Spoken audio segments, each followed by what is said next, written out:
आज सुबह दल की बड़ी बैठक, गठबंधन के सभी घटक दल होंगे शामिल। एनडीए संसदीय दल की बैठक में पीएम मोदी को चुना जाएगा संसदीय दल का नेता। मीटिंग के बाद एनडीए सरकार बनाने का पेश करेगी दावा। एनडीए दलों के नेताओं के साथ पीएम मोदी शाम 5 बजे जाएंगे राष्ट्रपति भवन, सरकार बनाने का पेश करेंगे दावा। 9 जून को शाम 6 बजे नरेंद्र मोदी ले सकते हैं शपथ, सूत्रों के हवाले से खबर। 9 जून तक राष्ट्रपति भवन विजिटर्स के लिए बंद। शपथ ग्रहण समारोह में शामिल होने के लिए बांग्लादेश की पीएम शेख हसीना 8 जून को पहुंचेंगी दिल्ली। नई सरकार के स्वरूप पर सूत्रों के हवाले से खबर। बीजेपी नेतृत्व ने कहा, घटक दलों की मांग और बातों को दिया जाएगा पूरा सम्मान। टीडीपी और बीजेपी के बीच बन गई है बात, सूत्रों के हवाले से खबर। केंद्र सरकार में एक कैबिनेट और 2 राज्य मंत्री के पद पर एनडीए के दोनों घटक दल राज।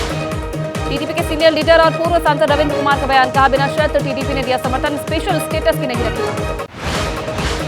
बिहार के ग्रामीण विकास मंत्री श्रवण कुमार ने कहा, केंद्रीय मंत्रिमंडल ने जेडीयू को मिलने वाली मंत्री पद की संख्या पर नीतीश लेंगे फैसला। जेडीयू ने की अग्निपथ योजना की समीक्षा की मांग। जेडीयू नेता केसी त्यागी ने कहा, अग्निपथ योजना की कमियों और खामियों को किया जाएगा दूर। बीजेपी नेता आरपी सिंह ने कहा, चाहे जनगणना का विषय हो या फिर कोई और, सरकार बनने के बाद होगा फैसला, ये आज के सब्जेक्ट्स नहीं। बिहार को विशेष राज्य का दर्जा देने के सवाल पर बोले जेडीयू नेता रामनाथ ठाकुर, ये हमारी पहले से रही है मांग। यूसीसी और अग्निवीर योजना पर जेडीयू नेता रामनाथ ठाकुर ने कहा कि अब नीतीश जी कहीं नहीं जाने वाले। एनसीपी एसपी के प्रदेश अध्यक्ष जयंत पाटिल का बयान, नीतीश कुमार पीएम पद के योग्य उम्मीदवार, उन्हें एनडीए में क्या मिलेगा पता नहीं।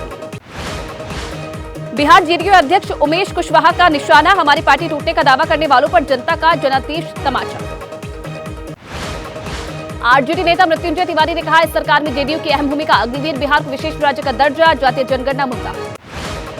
प्रियंका गांधी ने एसपी नेतृत्व की तारीफ की, लिखा, यूपी में इंडिया गठबंधन की मिली ऐतिहासिक सफलता। चिराग पासवान ने कहा, मैं फर्श से अर्श पर हूं, हनुमान कहे जाने पर मुझे कसे गए तंज, मां को भेजना चाहता हूं राज्यसभा। बीजेपी सांसद राजीव प्रताप रूडी ने कहा कि चुनाव में ईवीएम के नतीजों से ऐसा लगता है कि इस बार जाति और प्रशासन दोनों के खिलाफ। चंद्रशेखर आजाद ने कहा, चुनाव में बीजेपी की तानाशाही पर जनता ने सबक सिखाया, अन्याय करने वालों को चैन से नहीं बैठने दूंगा। बिहार के बक्सर से नवनिर्वाचित सांसद सुधाकर सिंह ने कहा कि पहले से ही हार मानकर चुनाव लड़ रहे थे मोदी। शिवहर से जेडीयू की नवनिर्वाचित सांसद लवली आनंद ने कहा, मुझे जिताकर जनता ने तो आरजेडी को जवाब दे दिया। हिमाचल प्रदेश के मंत्री अनिरुद्ध सिंह का जयराम ठाकुर पर तंज, कहा, विपक्ष में रहकर भी जयराम जी का अहंकार नहीं उतरा। हरियाणा के मंत्री कंवरपाल गुर्जर ने कहा कि कांग्रेस ने संविधान बदलने को लेकर किया झूठा प्रचार। शिवसेना यूबीटी प्रवक्ता आनंद दुबे का बयान, कहा, उद्धव ठाकरे का एनडीए में जाने का सवाल ही नहीं उठता है, एनडीए को बताया अहंकारी।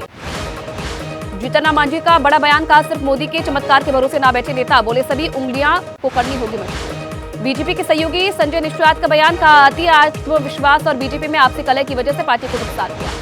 गुरुग्राम से चुनाव जीते इंद्रजीत ने अपनी ही सरकार पर उठाए सवाल, कहा, चुनाव के दौरान भी गुरुग्राम में काटी गई बिजली। हरियाणा के कैथल में अग्निवीर योजना को लेकर युवाओं में रोष, बीजेपी को हरियाणा में 5 सीटों पर ही मिली जीत। यूपी के मेरठ में सेना भर्ती की तैयारी कर रहे युवाओं ने भी बयान किया दर्द, कहा, अग्निवीर योजना से भविष्य को लेकर सता रही चिंता। हरियाणा के सिरसा में भी अग्निवीर योजना का चुनाव पर पड़ा असर, प्रदेश में दर्जनों सैनिक एकेडमी हो रही बंद। चंडीगढ़ एयरपोर्ट पर कंगना रनौत को सीआईएसएफ महिला जवान ने मारा थप्पड़, बीजेपी की बैठक में शामिल होने दिल्ली जा रही थी कंगना ने कहा, आरोपी महिला ने बताया कि वो किसान आंदोलन की समर्थक है। कंगना के जवाब से नाराज होकर उन्हें थप्पड़ मारा। महिला कांस्टेबल ने बताया, कंगना ने कहा था कि 100 रुपए में महिलाएं किसान आंदोलन में बैठती हैं, वहां पर मेरी मां भी थी। कंगना रनौत पर हाथ उठाने वाली सीआईएसएफ महिला कांस्टेबल पर एक्शन, सीआईएसएफ ने किया निलंबित। कंगना रनौत को थप्पड़ कांड पर मनोहर लाल खट्टर का बयान, घटना को बताया दुर्भाग्यपूर्ण। चंडीगढ़ एयरपोर्ट पर थप्पड़ कांड के बाद दिल्ली पहुंची कंगना, घटना को लेकर पूछे जाने पर कहा, मैं एकदम सुरक्षित हूं। फिर बढ़ सकती है राहुल गांधी की मुश्किलें, मानहानि केस में आज बेंगलुरु की अदालत में होनी है राहुल गांधी की पेशी। बेंगलुरु कोर्ट में पेशी के बाद सुबह 11:30 बजे बैठक करेंगे राहुल गांधी। भारत जोड़ो भवन में लोकसभा चुनाव के प्रत्याशियों के साथ मीटिंग। केजरीवाल की नियमित जमानत याचिका पर दिल्ली की राउजवली कोर्ट में सुनवाई, मेडिकल के आधार पर अंतरिम जमानत से कोर्ट ने कर दिया था इनकार। कानपुर की एमपी एमएलए कोर्ट ने जाजमाऊ आगजनी केस में एसपी विधायक इरफान सोलंकी समेत 5 आरोपियों को दोषी करार दिया है, आज सजा पर फैसला।